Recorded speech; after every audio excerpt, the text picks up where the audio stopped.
राजा और तोते की कहानी। बहुत समय पहले हरिशंकर नाम का एक राजा था। उसके 3 पुत्र थे और अपने उन तीनों पुत्रों में से किसी एक पुत्र को राजगद्दी सौंपना चाहता था। पर किसे? राजा ने एक तरकीब निकाली। उसने तीनों पुत्रों को बुलाकर कहा, अगर तुम्हारे सामने कोई अपराधी खड़ा हो तो तुम उसे क्या सजा दोगे? पहले राजकुमार ने कहा कि अपराधी को मौत की सजा दे दी जाए। तो दूसरे ने कहा कि अपराधी को काल कोठरी में बंद किया जाए। तभी तीसरे राजकुमार की बारी थी। तीसरे राजकुमार ने कहा, पिताजी, सबसे पहले यह देख लिया जाए कि उसने गलती की भी है या नहीं। उसके बाद उस राजकुमार ने एक कहानी सुनाई। किसी राज्य में एक राजा हुआ करता था। उसके पास एक सुंदर सा तोता था। वह तोता बड़ा बुद्धिमान था। उसकी मीठी वाणी और बुद्धिमत्ता की वजह से राजा उसे हमेशा बहुत खुश रखता था। एक दिन तोते ने राजा से कहा, मैं अपने माता पिता के पास जाना चाहता हूँ। वह जाने के लिए राजा से विनती करने लगा। तब राजा ने उससे कहा, ठीक है, लेकिन तुम्हें 5 दिन में वापस आना होगा। वह तोता जंगल की ओर उड़ चला। वह अपने माता पिता से जंगल में मिला और बहुत खुश हुआ। ठीक 5 दिनों बाद जब वह राजा के पास जा रहा था, तब उसने एक सुंदर तोहफा राजा के लिए ले जाने का सोचा। वह राजा के लिए अमृत फल ले जाना चाहता था। जब अमृत फल के लिए पर्वत पर पहुंचा, तब तक रात हो चुकी थी।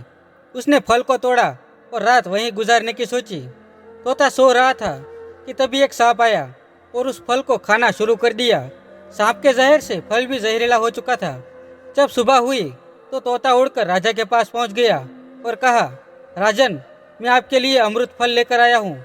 इस फल को खाने के बाद आप हमेशा के लिए जवान और अमर हो जाएंगे। तभी मंत्री ने कहा, महाराज, पहले देख भी लीजिए कि फल सही है कि नहीं।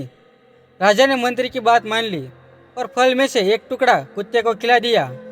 कुत्ता तड़प तड़प कर मर गया। राजा बहुत क्रोधित हुआ और अपनी तलवार से तोते का सिर धड़ से अलग कर दिया। राजा ने वह फल बाहर फेंक दिया। कुछ समय बाद उसी जगह पर एक पेड़ उगा। राजा ने सख्त हिदायत दी कि कोई भी इस पेड़ का फल न खाए, क्योंकि राजा को लगता था कि वह अमृत फल भी जहरीला है और तोते ने यही फल खिलाकर उसे मारने की कोशिश की थी। एक दिन एक बूढ़ा आदमी उसी पेड़ के नीचे विश्राम कर रहा था। उसने एक फल खाया और वह जवान हो गया, क्योंकि उस पेड़ पर उगे फल जहरीले नहीं थे। जब इस बात का पता राजा को चला, उसे बहुत पछतावा हुआ। उसे अपने किए पर लज्जा हुई। तीसरे राजकुमार के मुंह से यह कहानी सुनकर राजा बहुत खुश हुआ और राजा ने तीसरे राजकुमार को ही सही उत्तराधिकार समझते हुए उसे ही अपने राज्य का राजा चुना।